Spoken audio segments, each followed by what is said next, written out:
too. And that's what most malware does. So anyway, this is only been possible in the last couple of years because of new developments in malware analysis tools that make it possible. When I first heard of this, I thought the only way to do this was to wade through 20,000 lines of assembler. And that's painful and horrible, and that's not how you do it. There are new tools that make it much easier than that. And Mandiant is the main company that figured this out, and they published this book before they were bought out by FireEye, and they're the people following the Chinese advanced persistent threats.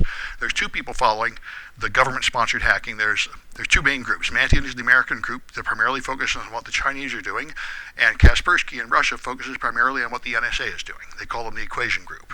And both of them have very accurately mapped the layers of attacks. We are the number one cyber aggressor in the world. We have the most dangerous military, and we hack everybody right and left, and then we scream about them hacking us back. China says we aren't doing anything compared to what you're doing for us, and I think that is true. However, they're doing plenty, and the Russians are doing plenty, and everybody is analyzing the other guy's attacks, and they're getting pretty scary. The NSA's attacks in the last 3 or 4 years will now infect other chips on the main board. They'll affect the BIOS and there are rootkits that can hide in your network card, and so on. So even reformatting the hard drive or replacing the hard drive does not get rid of it. And the NSA has also made it quite clear that they will, when you ship routers and computers to you, they will intercept the UPS, open the box, add hardware components to spy on you, and then deliver it to you. So you get it pre-Trojan to known. So, if you're an American citizen, supposedly the NSA can't do that to you.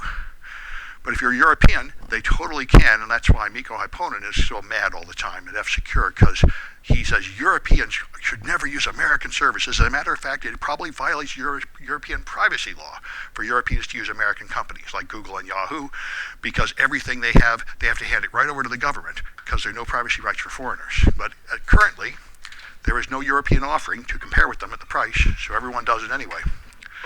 Anyway, and this is the new class, first time this semester, which is fun, developing new attacks. Although right now we're developing simple attacks, but it will get tougher as we go through. And I thought I'd show you one of these because it's kind of fun. I was pleased to get this going. So I've got a server here. This is a server that is a web server, as you can see, attack32.samsclass.info, but it is not only a web server, it's also serving up another process that you can hack into. So if you connect to attack on port 4030, it tells you are connected to the server. And all this server does is if you put in a string, it echoes it back to you. It also prints the extended attack pointer to make it a little bit easier for the attackers. Now this is the classic attack, the Aleph 0 type buffer overflow. The point of this server is it takes input from the network card, it puts it in a variable, it then calls a subroutine and copies it into another variable without checking the length, and then comes back. So if you put in enough data, it will crash. And the whole point of the exploit development class is learning how to do this properly. And in this case, I think I put it here. Yeah, so these are various strings. If I just cat this string, so here's one that will crash it, just a whole lot of A's, and then some numbers. If you give it about 700 characters, it will crash because it overflows the buffer. But if you very carefully choose what you feed in, you put in some A's and then some moderately unprintable binary stuff. It's just another string. And if you look at the length of these things, for this particular server, all you need is 517 bytes to take it over. And the construction of this stuff is, if you look at what I printed out there, this is just A's to fill it, then it is NOPs to make a NOP sled. These are machine languages. This character has no effect. It is just a do nothing, do nothing, do nothing that steps through machine language. Then there is the egg here, and the egg is a attack that will open a listening port and give me remote control of the machine. And then at the end of that is another buffer I filled with E's, and at the very end are 4 bytes, and those bytes point back into the NOP sled. So the point is, this in the subroutine overflows the buffer. This overwrites the stored extended instruction pointer, so when it returns from that routine, instead of returning back to the calling program, it jumps into here and executes the egg and gives me control of the machine. So I run it. Remember, I can hack this way. Attack. Got to spell it right, though. And E30, and then I feed in that last attack of E5. And that will not give me a sensible response because it will flood the server, but it should now be open now. So if I connect this way on 4444, should have got an answer. Didn't get it here, and I'm not going to struggle with it here. There's always various problems. Let me try one more thing, though, because I just might be killing it. I started 3 of these. Let's try this one. That looks a little better. And then this one. Yeah, so now if I do who am I, okay, I'm now in control of this Linux server. My buffer overflow is open to listening port, and I now give it commands. Like here's, I can do ls-a and see everything in this location. And if I wish to be added, what I've done, see, I started this server about 4 days ago, and I invited the whole world to hack into it. So far, none of my students have gotten in, which disappointed me. But 2 random hackers in the world on Twitter got in. And what I'm surprised at is they didn't gain complete control of my server and replace this with an offensive image, which is a typical thing people do. All they were able to do is what I planned for them to do. See, I only gave them non-root privileges on this server if you hack in. But I thought somebody might be brilliant enough to just take over the whole thing. But what you can do is you can get yourself on that list, because there's a cron job running every 1 minute, and it checks to see if you have hacked in and created these 2 files. So if I go here, if I do echo sam demo into a file called winners, and then I put in touch a file called update now,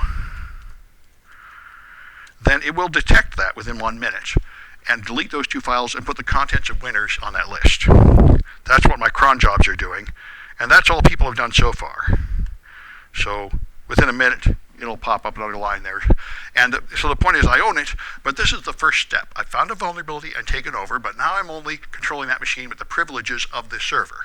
The next step is privilege escalation, to escalate myself up to root and take over the whole machine and install fresh malware on this machine and use it as a launch to take over the next machine at the company, and that's pivoting.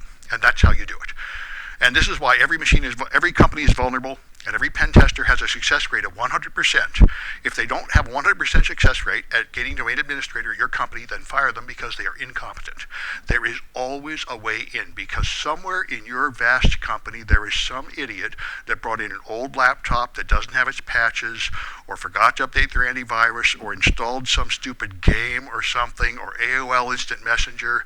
Somebody forgot somewhere. Or there's somebody dumb enough to click on an email attachment or a link you send them. You can get somebody to do the bad thing, and then you have 1 machine in the network. Then you escalate to administrator on that machine, and you start pivoting around, and it's really only 4 or 5 hops at the most before you're in the domain administrator. And that's why pen tests are required, to take payment cards. There we are. So it worked. I can get that far. I'm not aware of an exploit that will escalate you to administrator on this thing right now. This is Ubuntu Linux 1504. So it's, what is this, September? It's about 5 months old. I don't think there's any known privilege escalation exploits on it, but I'm sure there's plenty out there. There probably isn't anybody too motivated to burn it on my silly demo, though.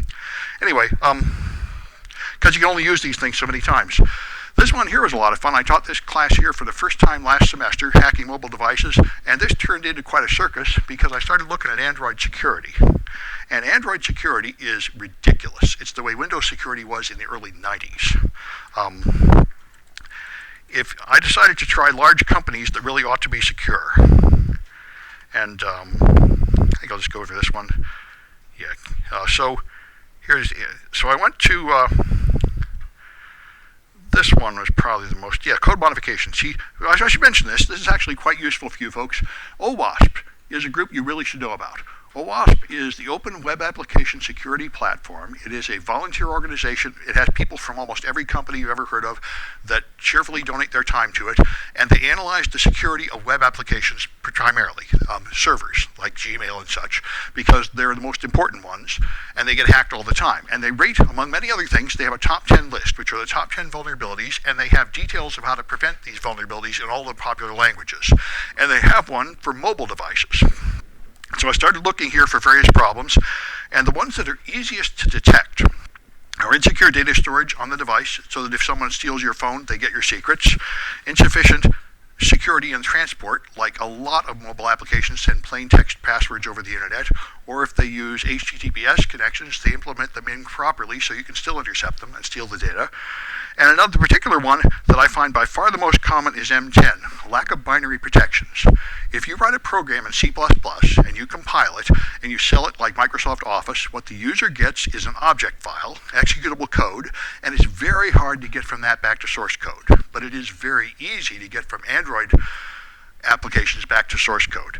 Every time you get an Android app, it's an APK file that includes the Smalley bytecode, and that stuff is very readable. It's almost as readable as Java.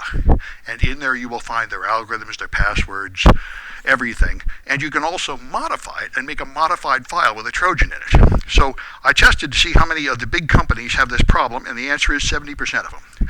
And I just went through the top 10 banks and the top 10 insurance companies and the top 10 stock companies, and all the ones you see here are vulnerable. So you can add a Trojan to them and steal the password. A few of them fixed it. What's funny is these guys can't talk to me. I thought the Bank of America was ignoring me. I told them in February and they didn't do anything and they didn't patch it. But when I went to the security conferences over the summer, these guys came to talk to me secretly. The guy caught me waiting in line and said, "I'm from the Bank of America. You shouldn't keep calling us out. We're fine. We're not going to fix it. This problem doesn't matter." But then Citibank said thanks and they're going to fix it. Wells Fargo said thanks and they really did fix it. You can add protection to your code so the source code is not just hanging out. There are ways to obfuscate it, and there are layers of defenses to detect if someone is altering your code.